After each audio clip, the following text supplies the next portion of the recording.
Hi friends, very good evening to all of you. कसे आहात सगळे मजेत? As I decided, uh, we are going to take a revision of everything whatever. Hi Vaishnavi. जैसे syllabus में सिखाते वक्त भी मैंने कहीं पे भी शॉर्टकट नहीं किया था. हाय श्रेयांश शेट्टी, हाय ओमकार, हाय सिद्धार्थ, हाय प्रसाद, हाय ऋत्विक, हाय फाल्गुनी, हाय सुहासिनी, चिराग, हाय विशाखा, हाय आकाश, हाय निर्जरा, हाय श्रेयश, हाय ऋषिकेश, हाय Sarvesh.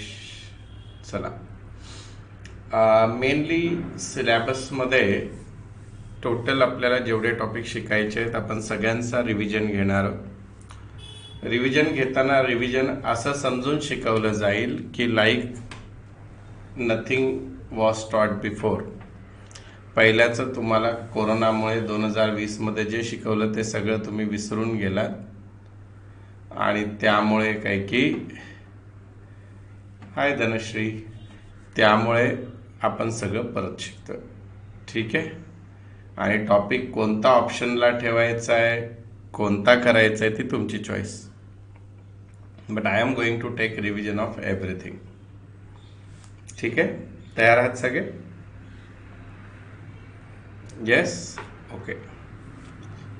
So today's topic is analysis of financial statement. पहले तो उसका मीनिंग समझ के लेते हैं, then we start problem directly. आप सभी को पता है कि हमारा टोटल अकाउंटिंग साइकिल जो है वो ट्रांजैक्शन से स्टार्ट होके फाइनल अकाउंट में खत्म होता है. Transaction, journal entry, ledger posting, then we do trial balance and then final account. मग फायनल अकाउंटमध्ये then we prepare income statement म्हणजे P&L अँड पोझिशन स्टेटमेंट म्हणजे बॅलन्स शीट. हे सगळं आपण करत असतो. आर्या बाकीच्या याच्यावर पण आपल्या यूट्यूब चॅनलवर 1-2 दिवसात येतील लेक्चर्स. सगळ्या फॅकल्टीला सांगितलेलं आहे ते टाकणार आहेत. ठीक आहे. तर हे सगळं करत असताना what we learned before, like in class 11, कि final account means end of accounting, but actually final account means beginning of accounting. Once the result come, hi Devang, hi Uday.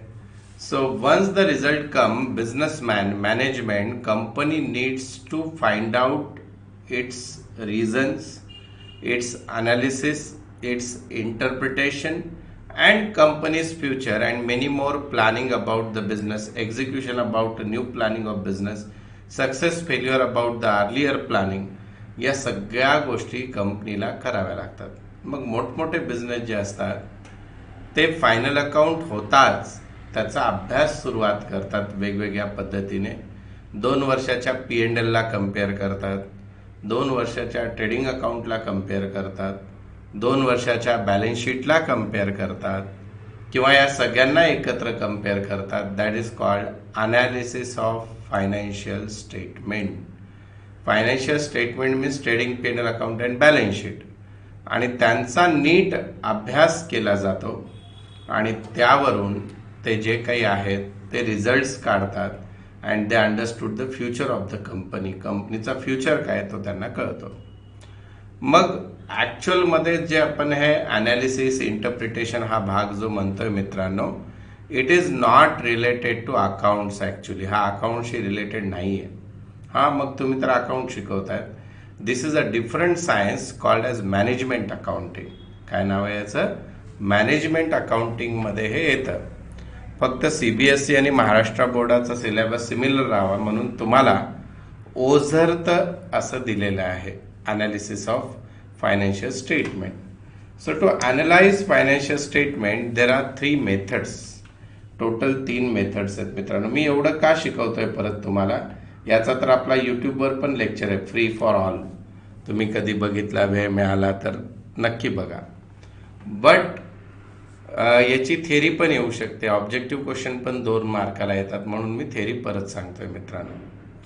So the first part is cash flow statement. पहिली method असते मित्रांनो cash flow statement. याच्यावर 4 मार्कची short note पण येऊ शकते. हा numerical cash flow स्टेटमेंटवर येत नाही, but I am going to explain that, ते मी तुम्हाला सांगणार आहे. Second is common size statement, comparative statement किंवा कॉमन साइज स्टेटमेंट. आणि तिसरी कॅटेगरी आहे मित्रांनो that is called as ratio analysis. These are the various methods by which books of accounts are studied by the management. मोठमोठ्या कंपनीचा management या वेगवेगळ्या पद्धतीने बुक्स ऑफ अकाउंट स्टडी करतात. ठीक आहे. नाव what is cash flow statement, that नाव आय एम एक्सप्लेनिंग. मी काय एक्सप्लेन करतोय, कारण 4 मार्क पण मिळायला पाहिजे तुम्हाला, 2 मार्क पण मिळायला पाहिजे, ऑब्जेक्टिव्हचा 1 मार्क पण मिळायला पाहिजे. What is common size statement तो पण आता एक्सप्लेन करणार आहे. व्हॉट इज रेशो अनालिसिस तो पण आता एक्सप्लेन करणार आहे. प्रॉब्लेम फक्त रेशोचेच येतात परीक्षेत, so we are going to study ratio analysis after this. तुम्हाला एक सॅम्पल म्हणून मी कॉमन साइज स्टेटमेंट आणि एक कॅश फ्लोचा प्रॉब्लेम पाहिजे तर सॉल्व्ह करून देईल, पण तो 99.99% तो येणार नाही, येणार फक्त रेशो अनालिसिस. ठीक आहे. So what is cash flow statement first we are going to discuss. तुम्हाला काय करतात मित्रांनो, एका प्रॉब्लेममध्ये बॅलन्स शीट दिली जाते. This is the balance sheet of a company at the beginning of the year and at the end of the year, किंवा मागच्या वर्षाची आणि चालू वर्षाची. समजा 2019-2020 2019ची बॅलन्स शीट म्हणजे 1 जानेवारीची बॅलन्स शीट, राईट. सो 2020 अशी बॅलन्स शीट दिली. And each and every item of this balance sheet is going to compare. यांचा कंपॅरिझन केला जातो. फॉर एक्झाम्पल, तिकडे लक्ष द्यायला, इथं समजा इक्विटी शेअर कॅपिटल आहे. ठीक आहे. इथं 5 लाख होता, इथं 8 लाख झाला. So in cash flow statement it is called inflow of the cash. कारण शेअर कॅपिटल 5चा 8 झाला म्हणजे कंपनीने शेअर्स इश्यू केलेत, कंपनीकडे पैसा आला, दॅट इज कॉल्ड इनफ्लो. परंतु समजा इथं लोन आहे किंवा डिबेंचर आहे, 5 लाख होता, 0 झाला. It means company repaid the cash. याला आउटफ्लो ऑफ कॅश म्हणतात. याला काय म्हणतात मित्रांनो, आउटफ्लो ऑफ कॅश. म्हणजे इन शॉर्ट रूल असा असतो मित्रांनो, if liability increases it is inflow, if liability decreases it is outflow. Similarly समजा क्रेडिटर्स आहेत, 1 लाख होते, 3 लाख झाले, liability increases it is inflow. Suppose bills payable असेल, 2 लाख होता, नील झाला, तो कारण आपण पेड करून टाकला, it is called as outflow, like this. Asset साइडला समजा इथं लँड आहे, 10 लाख होती, 7 लाख झाली, it means they sold the land. So if you sold the land, cash comes in or goes out, cash comes in, this is called inflow. म्हणजे asset जेव्हा कमी होतो तेव्हा पैसे येतात. सिमिलरली समजा इथं दुसरा असेट आहे बिल्डिंग, तो काय की 2 लाख होता, 5 लाख झाला, it means they purchase the building. If you purchase the building, cash goes out, याला आउटफ्लो म्हणतात. तर या रूलनुसार काय करतात की प्रत्येक असेट आणि प्रत्येक लायबिलिटीमधून पैसे आलेत का, पैसे गेलेत का, यांचा अभ्यास केला जातो. That is called inflow and outflow. मग हा इनफ्लो अँड आउटफ्लो, इथं वर्षाच्या सुरुवातीची कॅश आणि बँक बॅलन्स समजा 1 लाख आहे आणि हे 5 लाख आहे. इथून 1 लाखने सुरुवात होऊन तुमचा आन्सर 5 लाखला मॅच होतो and that become a cash flow statement. मग या कॅश फ्लो स्टेटमेंटमध्ये ऑब्जेक्टिव्हमध्ये येणारे काही क्वेश्चन्स आहेत, ते आपण आता 1 बाय 1 स्टडी करूया. सगळ्यात पहिले याच्यातला शब्द आहे कॅश. इथं कॅशचा मिनिंग होतो मित्रांनो cash in hand and cash at bank. इथं दुसरा शब्द येतो मित्रांनो कॅश इक्विव्हॅलंट. आता बघा, आपल्या घरी समजा एक FD ठेवलेली आहे 3 महिन्याची किंवा टर्म डिपॉझिट आहे. So if immediately you go to the bank, you will get the cash. कधी पैसे तोडून त्याचे पैसे मिळू शकतात. So it is not actual cash, but you can realise whenever you want. Like आपली घरातली सिनियर लोक म्हणतात घरी सोनं असायला पाहिजे. For them gold is a cash equivalent, म्हणजे अर्ध्या रात्री पैसे मिळतात. Similarly in management language your FD और your short term deposits are cash equivalent.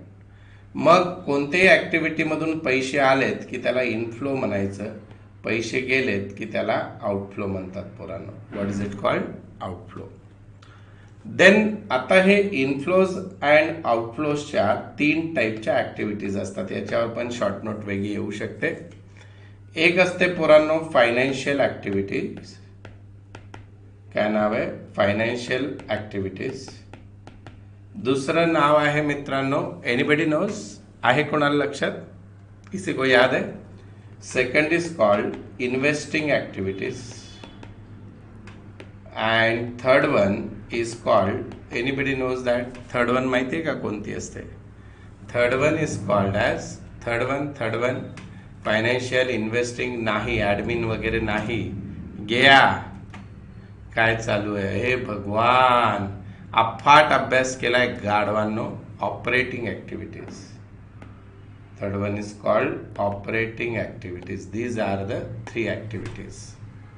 मग मित्रांनो, आपण आता जे बघितलं हा एक्झाम्पल तुम्ही जर लक्षात घेतला, ज्या ॲक्टिव्हिटीमुळे कंपनीच्या भांडवलवर फरक पडतो, equity share capital, loans, debenture, preference share capital, this is called financial activity.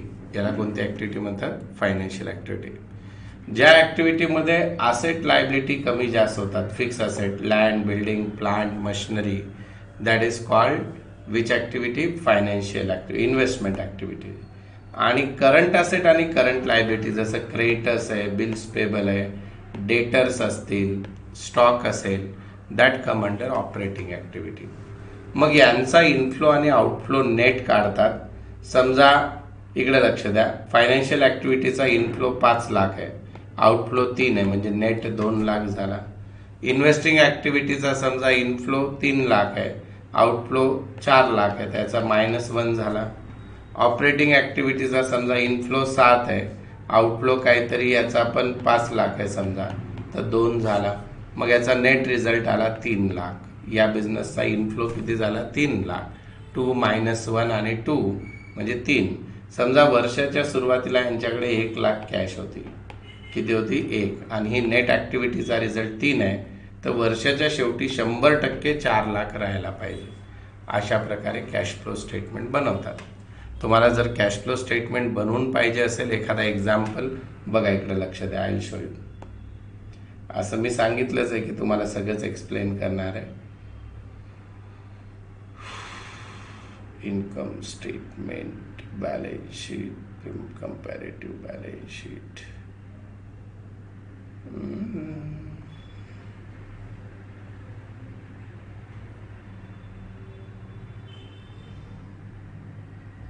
हे बघा, इकडे लक्ष द्या. सी दिस, इकडे लक्ष द्या. आता शेअर कॅपिटल आहे, तुमच्या स्क्रीनवर दिसतंय. First year it is 2 lakh, second year it is 3 lakh. Tell me, is it increase? Yes. It means कंपनीचा शेअर कॅपिटल 1 लाखाने वाढला आहे, म्हणजे कंपनीकडे पैसे आलेत. तर याला काय म्हणणार मित्रांनो? इनफ्लो म्हणणार. नाव yellow colour means inflow. Okay. Then creditor 60 चे 90 झाले. Again liability increases. कितीने वाढली लायबिलिटी? 30,000. 30,000ने वाढली. P&L अकाउंटला काहीच करत नाही. ठीक आहे. आता ही जी ॲक्टिव्हिटी आहे मित्रांनो येल्लो कलरची, this is called financial activity. याला कोणती ॲक्टिव्हिटी म्हणतात? Financial activity. Have you understand this? क्रेडिटर्सशी रिलेटेड जे आहे, करंट असेट आणि करंट लायबिलिटी, याला ऑपरेटिंग ॲक्टिव्हिटी म्हणतात पोरांनो. कोणती ॲक्टिव्हिटी म्हणतात याला? Operating activity. आता इकडे लक्ष द्या. डेटर्स आणि स्टॉक हे पण करंट असेट आहेत. डेटर वाढला, स्टॉक वाढला, तर यामुळे आपले पैसे लोकांकडे जातात. जरी हे वाढले तर हे आउटफ्लो आहे, परंतु ही ॲक्टिव्हिटी कोणती झाली? This is called again operating activity. याला कोणती ॲक्टिव्हिटी म्हणतात? ऑपरेटिंग. लँड परचेस केली म्हणजे पैसे गेलेत, so this is investing activity. परंतु इन्व्हेस्टिंग ॲक्टिव्हिटीत पैसे गेले, दॅट इज आउटफ्लो. तो काय झाला? आउटफ्लो. तर अशा प्रकारे कंपेअर करतात and that statement is called cash flow statement.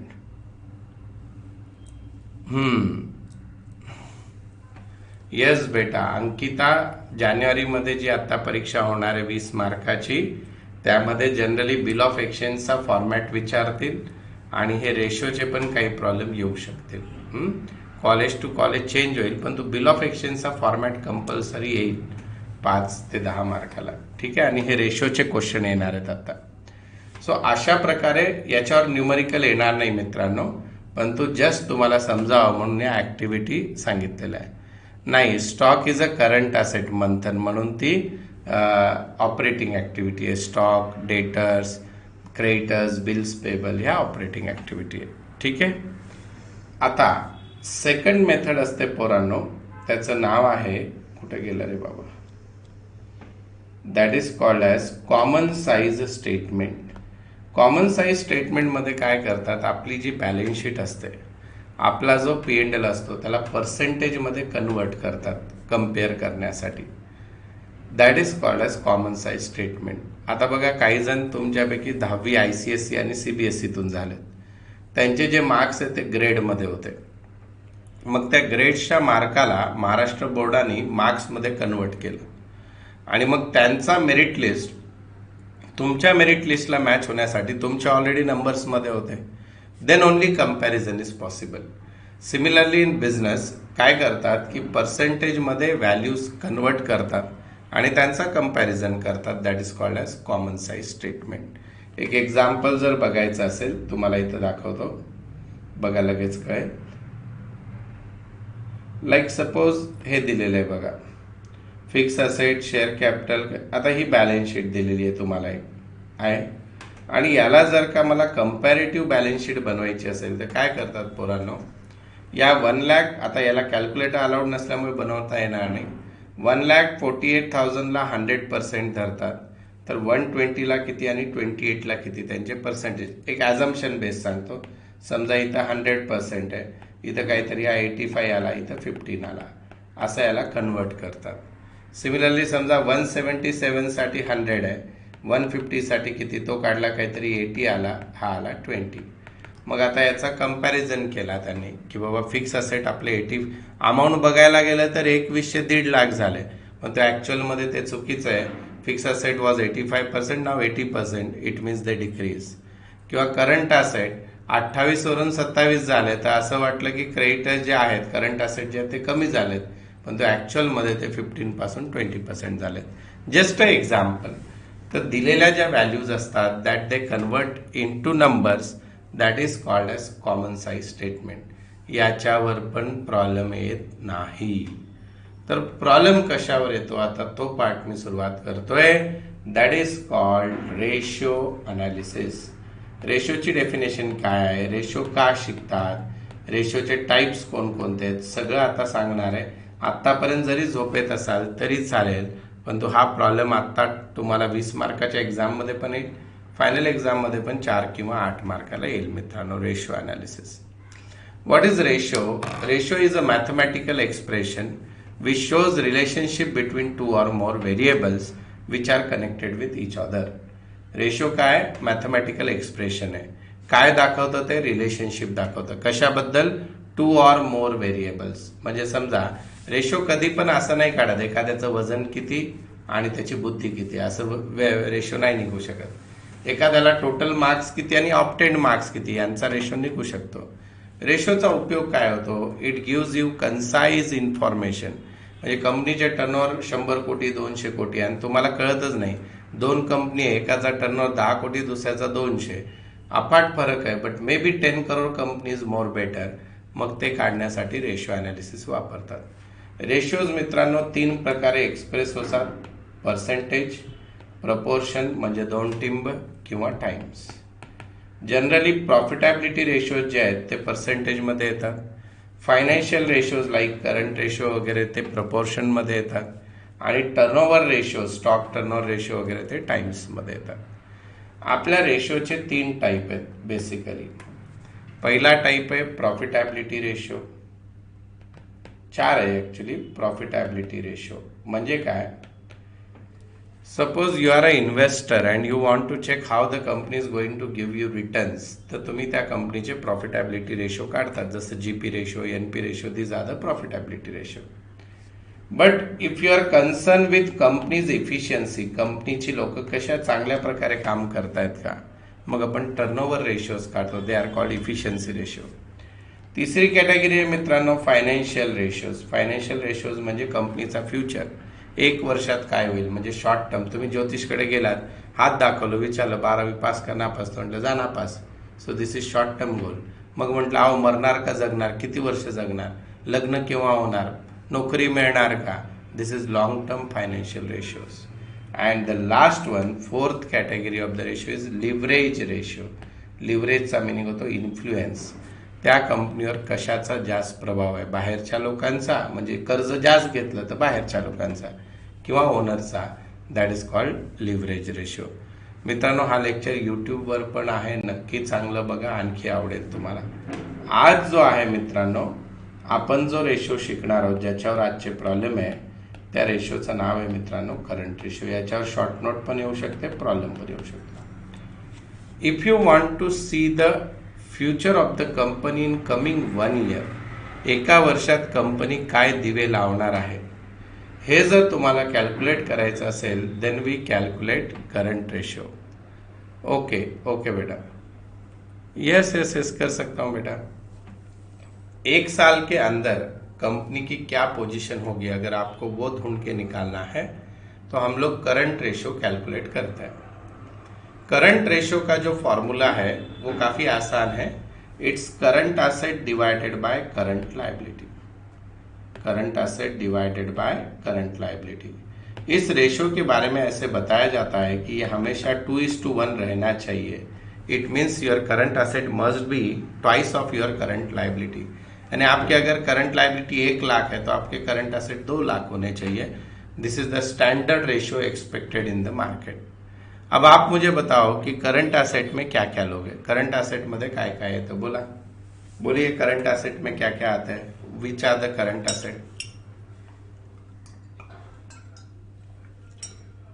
Fill in the blanks के लिए याद रखो.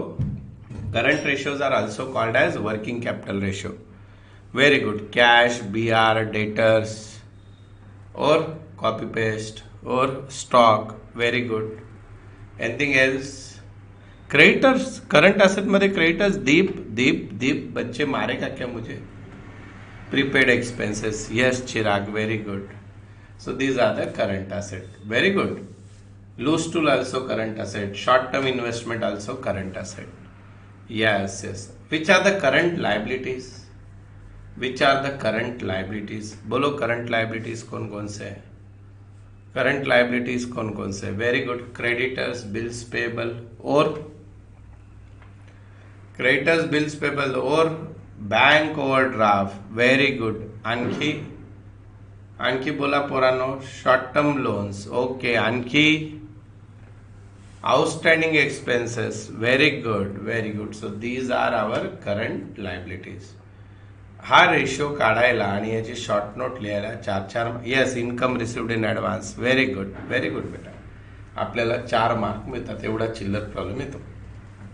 तो आपके ग्रुप पे और हमारे ऐप में भी ये PDF मैंने मैम को अपलोड करने को बोला था.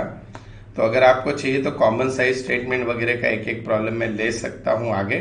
अभी आज जो है हमारा फोकस है सिर्फ और सिर्फ रेशो के प्रॉब्लम लेने में. ठीक है. So see this problem, problem number 11 देखिए. See all are current asset and all are current liability. Is it there, बोलो इसमें क्या करंट एसेट कौन सा है, डेटर का है, बोला पुरानो. Debtor is current asset. Bills payable current liability. Loose tool current asset. Creditors current liability. Stock current asset. Bank overdraft current liability. All of agree, जो मैंने लिखा हुआ एग्री करते हो.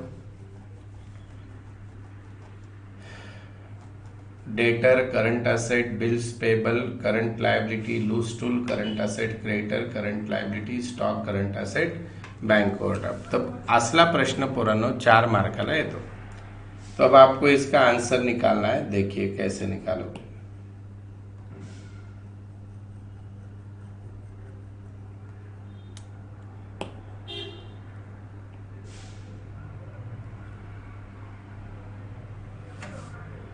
First your presentation will be very proper. तुमचं presentation फार सुंदर असायला पाहिजे पोरांनो. बघा कुठं शॉर्टकट करू नका, नीट लिहायचा प्रॉब्लेम. बघा current ratio is equal to current asset divided by current liability. एकदम चिल्लर प्रॉब्लम. अब जो जो आपको करंट असेट लगे थे पहले वो लिख लो. कौन सा था बाबा? डेटर 1/20, लूज टूल 20,000. इथं लिहायचं 120 प्लस 20,000. फिर क्या था बाबा? स्टॉक 60,000. हे झाले आपले करंट असेट. बरोबर आहे. Then current liability. कोणकोणत्या करंट लायबिलिटी आहे बघा? बिल्स पेबल 40, क्रेडिटर 60, 40, 60 आणि 20. 40, 60 आणि 20. ठीक आहे. हे झाल्या करंट लायबिलिटी. बस 4 मार्क हो गए. आता गाढवासारखं असं असं करू नका हा. हात जोडतो तुमचे. किती सोपं होतं, किती सोपं होतं हा. सायंटिस्ट आहात तुम्ही. So 120, 20, 140, 2 lakh rupees divided by it's 120, right? बरोबर का रे? हा तुम्हाला लिहून घ्यायचं आहे. प्रिया, श्रुती लिहून घ्यायचं आहे. So it is divisible by 5. So the 40,000 0 0 cancel केला तर उत्तर येतो 5:3. 5:3.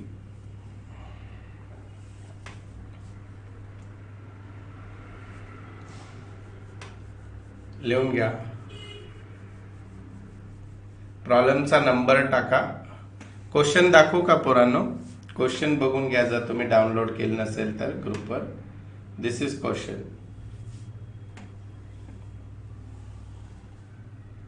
दाखवला ना मित्रा?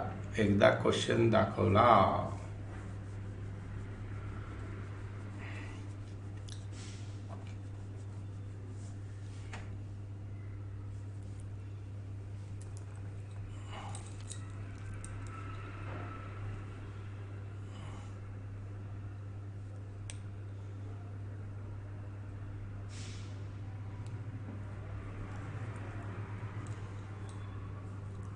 ग्रुपवर नाही आली का पीडीएफ? ओके. आता क्वेश्चन दाखवतोच आहे तर 12वा पण लिहून घ्या ना. 12वा पण लिहून घ्या ना. 12 नंबर पण ऍपवर आहे बहुतेक पीडीएफ. चेक करा ना. ऍपवर आहे पीडीएफ बहुतेक. नाहीये? ओके. ग्रुपवर पाठवतो.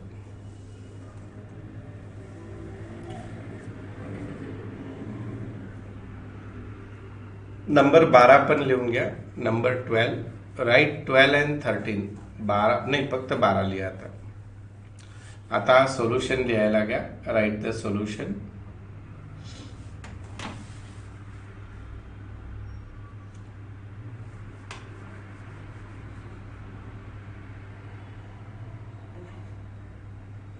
ही शेवटची संधी आहे पोरांनो. सगळं अकाउंट शिकायचं एकदम स्लो, आरामशीर. आणि मी तुम्हाला खरं सांगतो, हे लेक्चर सोडून अकाउंटचा अभ्यास करायची पण गरज नाही पडणार, प्रोव्हाइडेड यू अटेंड रेग्युलरली. ठीक आहे. क्वेश्चन नंबर 12 दाखवतोय आता. नंबर 12 लिहा रे बाबा. 12.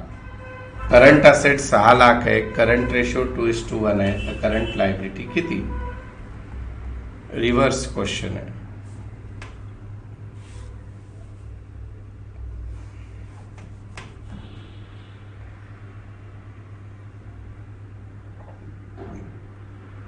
बारा क्वेश्चन बघा. 12वा लिहिला पोरांनो? 12वा कसा सॉल्व होईल बघा. 12वा लिहिला. 12 नंबर लिहून घ्या प्लीज.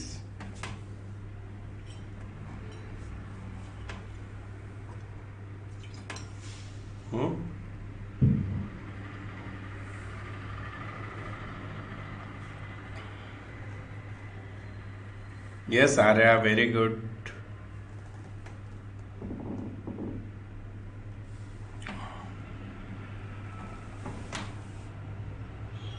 पहिल्यांदा 100चा आकडा क्रॉस केला रे तुमच्या बॅचने. गाडवांना नसतात, 40 आणि 50 जण लाईव्ह असतात. आत्ता पण रजिस्ट्रेशन दिलेले आहेत 150-200 जणांना. चला देव तुमचं भलं करो. हे बघा कसं सॉल्व करायचं.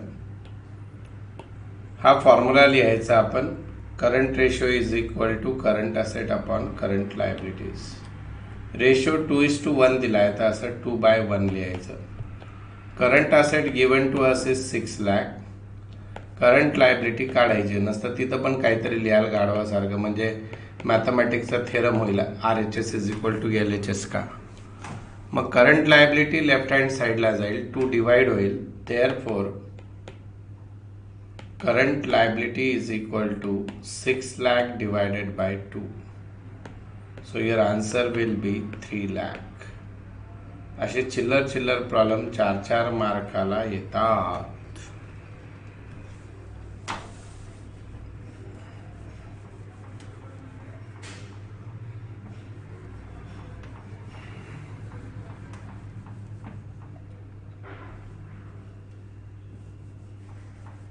हा टॉपिक खरोखरच सोपा आहे. नंतर इश्यू ऑफ शेअर्स यानंतर घेईल मी. इश्यू ऑफ लाईन शिफ्ट ज्या सिक्वेन्सने सिलेबस सुरुवात केला तसा. फक्त कम्प्युटरच्या थेअरीचं मी रिव्हिजन घेणार नाही. कृपया करून स्वतःहून वाचा आणि बघा. नाव राईट द नेक्स्ट रेशिओ. पुढचा रेशिओ लिहा पहिले. Quick ratio. Quick ratio is also called as liquid ratio. It is also called as acid test ratio, कारण हा मेंटेन करणं फार टफ असतो. तर लिक्विड रेशिओ म्हणा, क्विक रेशिओ म्हणा किंवा ॲसिड टेस्ट रेशिओ म्हणा, the formula is liquid asset upon liquid liability. म्हणजे असे असेट की ज्यांचा इमिजिएटली पैसा मिळू शकतो एकदम फास्ट. तर मित्रांनो, सगळे करंट असेट म्हणजे liquid asset except stock. Stock सोडून सगळे करंट असेट हे लिक्विड असेट असतात. सिमिलरली लिक्विड दाखवतो 13 नंबर दाखवतो.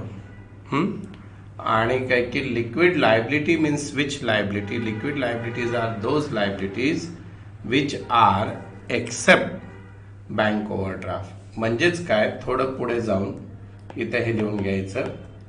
हे पहिले लिहून घ्या माहीत असेल तरी. Liquid asset is equal to current asset minus stock. Stock is also called inventory. Okay Riya, thank you. Liquid liability is equal to current liability minus bank overdraft. कारण हे असा असेट असतो स्टॉक ज्याचे पैसे दुकान आज बंद करायचं म्हणजे आजच्या आज मिळत नाही. Similarly bank overdraft is generally secured on stock. मग स्टॉकचे पैसे नाही आले तर बँक ओव्हरड्राफ्टचे द्यायची गरज नाही. लिक्विड या शब्दाचा कॉमर्समध्ये मिनिंग होतो पैसा पैसा पैसा. लिक्विडिटी म्हणजे पैसे.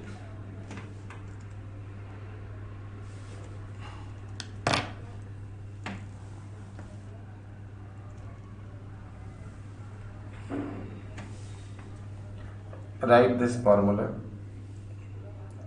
And standard ratio, liquid ratio standard expect केला जातो 1:1.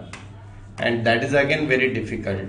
म्हणजे जसं current ratio 2:1 is good, liquid ratio is 1:1 is very good असं म्हणतात. झालं? ओ सॉरी, मिथ एक्सट्रीमली सॉरी. सबसे पहले लिक्विड रेशियो का मीनिंग क्या होता है कि आज के आज अगर बिजनेस बंद हो गया तो कितना रुपया मिल सकता है, उसको बोलते हैं लिक्विड. लिक्विड रेशियो को ही क्विक रेशियो बोलते हैं. लिक्विड रेशियो को ही और क्या बोलते हैं, the another name is acid test ratio. इसमें क्या होता है कि आपको जैसे करंट रेशियो का फॉर्मूला था current asset upon current liability, तो करंट एसेट में से स्टॉक चला गया तो that is called liquid asset, और करंट लायबिलिटी में से बैंक ओडी चला गया तो उसको लिक्विड एसेट बोलते हैं. अब मोस्ट इंपॉर्टेंटली ये स्टैंडर्ड रेशियो पकड़ा जाता है 1:1. यानी आपके जितने लिक्विड एसेट है उतनी लिक्विड लायबिलिटी होना चाहिए, but it is again very difficult to maintain, इसलिए इसका नाम एसिड टेस्ट रेशियो है, यानी which is very difficult to maintain. Very tough ratio is acid test. तो अब हम इसका प्रॉब्लम सॉल्व करेंगे. पहले प्रॉब्लम लिख के लो, प्रॉब्लम नंबर 13, प्रॉब्लम नंबर 13 लिख के लो। बहुत अच्छा प्रॉब्लम है, घुमा घुमा के दिया है एकदम। Problem number 13, little bit difficult one, but will be able to do that. 13 number लिख लो, 13 नंबर लिखूंगा प्रॉब्लम।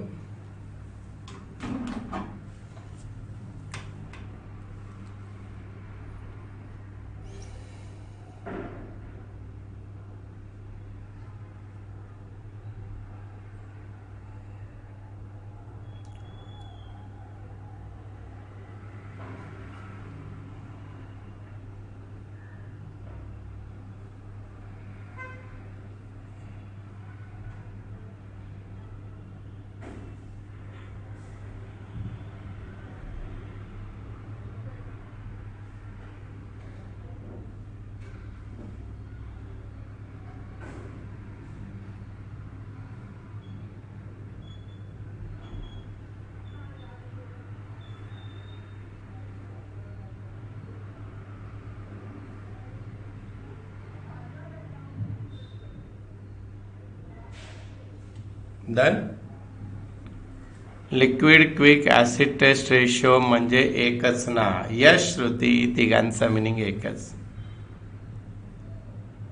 बोर्डने आम्हाला काय केलंय की आपले एक सर आहेत जे कॉलेजमध्ये शिकवतात, त्यांच्याकडे त्यांनी काही की लिस्ट पाठवली आहे की हे प्रॉब्लेम तुम्ही करून घ्या मुलांकडून, आम्ही याच्यातून सेट करू असं ते म्हणतात, म्हणून आपण ते घेतोय. ठीक आहे, डन. चला बघा, आणि आपल्या क्लासच्या बाहरचं काहीच येत नहीं बाळा परीक्षेत. अब ये प्रॉब्लम बहुत घुमा के दिया है, सबसे ध्यान से सुनिए. Working capital means current asset minus current liability. Working capital means current asset minus current liability. This is the meaning of working capital. If you know current liability, will you be able to calculate working capital? अगर आपको current liability पता है और आपको working capital पता है तो आप करंट एसेट निकाल सकते हो क्या? हाँ सर, पक्के से निकाल सकते हैं. कैसे निकाल सकते हैं? The meaning of working capital is current asset minus current liability. तो देखो यहां पे सबसे पहले लिखो कैलकुलेशन ऑफ करंट एसेट, क्योंकि करंट एसेट दिया नहीं है प्रॉब्लम में, और करंट एसेट नहीं दिया तो लिक्विड एसेट नहीं आएगा. ठीक है, so working capital is equal to current asset minus current liability. This is the formula of working capital. This is the meaning of working capital also. Okay, now आपका working capital कितना दिया है उन्होंने? They had given us working capital 8 lakh, right? Am I right? नहीं, working capital is how much? एक ही मिनट. Working capital is 8 lakh, yes, and current liability is 3 lakh. So working capital is 8 lakh and current asset we don't know how much and current liability is 3 lakh. बराबर है. So I think your current asset will come 11 lakh, not 5 lakh. Yes, हाँ, इकडं ये इधर left hand side में जाके plus होगा. 8 plus 3 lakh is equal to current asset. Therefore current asset is equal to 11 lakh. पहले इतना लिख लो. अभी तक क्वेश्चन मेन आया ही नहीं है. We are doing working note. Our main question is quick ratio that we solve later on. पहले करंट एसेट मालूम करना था, वो हमने किया with the help of working capital.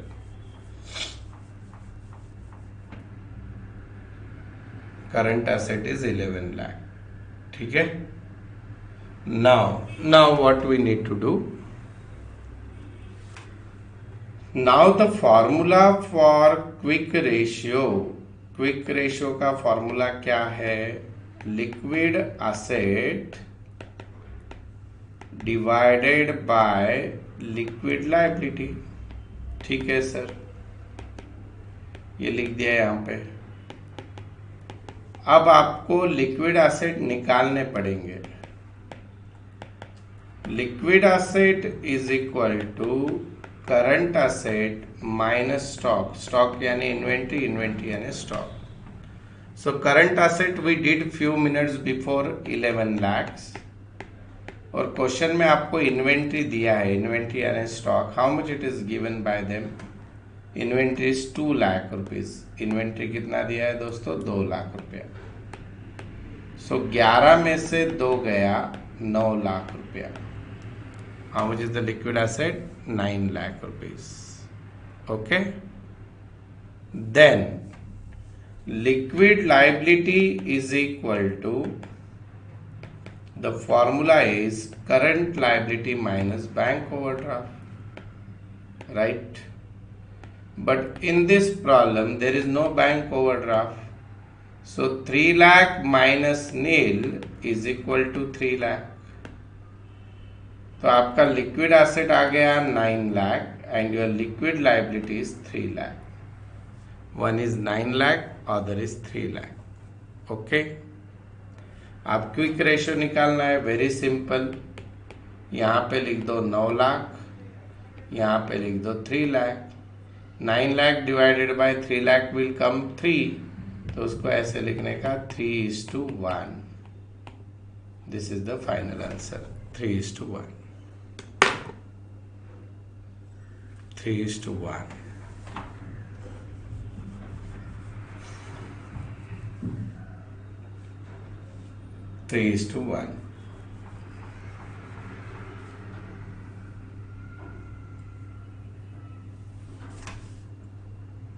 If they ask you to write the comment, then you have to say it is very good ratio.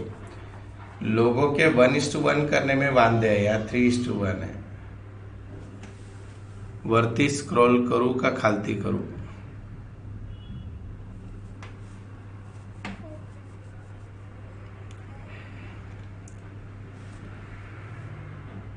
लिख low अच्छे से।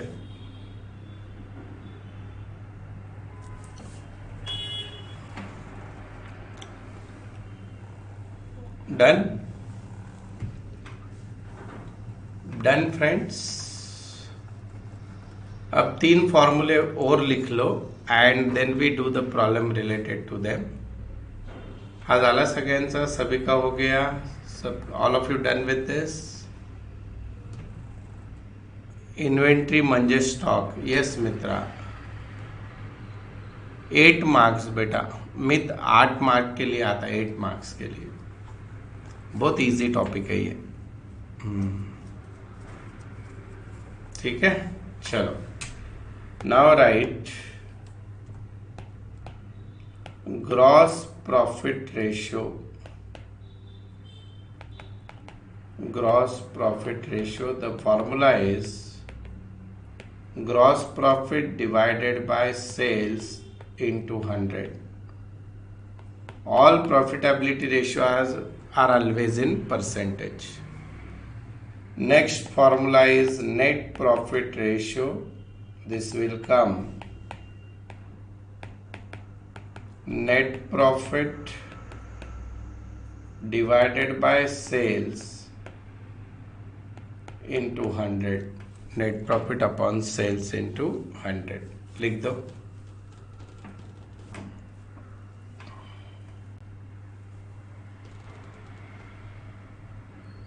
Now third one is very dangerous. तीसरा बहुत important है, बड़ा भी है।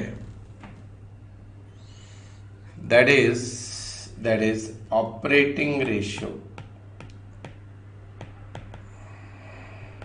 Operating net profit ratio is different, operating ratio is different. In your exam they generally ask operating ratio. तो ये एक्सपेंसेस वाला रेशियो होता है। इसका फॉर्मूला है cost of goods sold plus operating expenses divided by sales into 100. First write this formula, then I'll give you the detail. cost of goods sold plus operating expenses divided by sales into 100.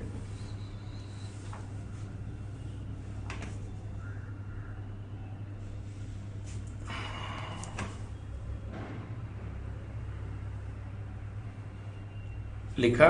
अभी नीचे लिखो दोस्तों, नीचे लिखो, इसके meaning लिखना है हमको। Cost of goods sold is equal to, cost of goods sold कैसे निकालते हैं? Sales minus gross profit. How it calculated? Sales minus gross profit. And operating expenses यानी the expenses which are purely related with business, तो इसमें आता है दोस्तों administrative expenses, जैसे एम्प्लॉय का सैलरी है, रेंट है, this is called administrative expenses. Selling expenses, advertisement है, कमीशन है, बैड डेट्स है, these are selling expenses. Carriage outward packing है, these are called distribution expenses. So these all are the part of operating expenses which are related with business. So write this.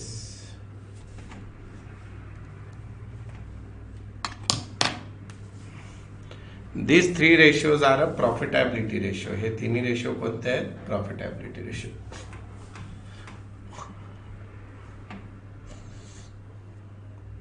ठीक है पुरानो?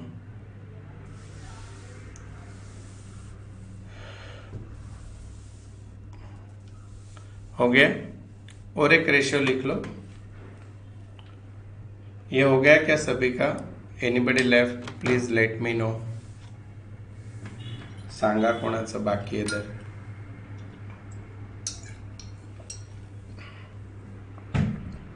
The meaning of word operating is related to business, purely related to the business. Now अब लिखो inventory turnover ratio, या it is called as stock turnover ratio. The formula is, यहां पे 100 नहीं है, हाँ, सबसे पहले cost of goods sold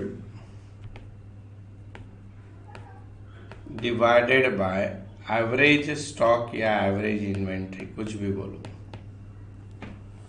average stock किंवा एवरेज इन्वेंट्री। ठीक है? इसमें कॉस्ट ऑफ गुड्स सोल्ड वापस लिखने की जरूरत नहीं, this is the same, sales minus GP. Average stock यानी opening stock and closing stock का average. So average stock is equal to opening stock plus closing stock divided by 2। Opening stock plus closing stock divided by 2।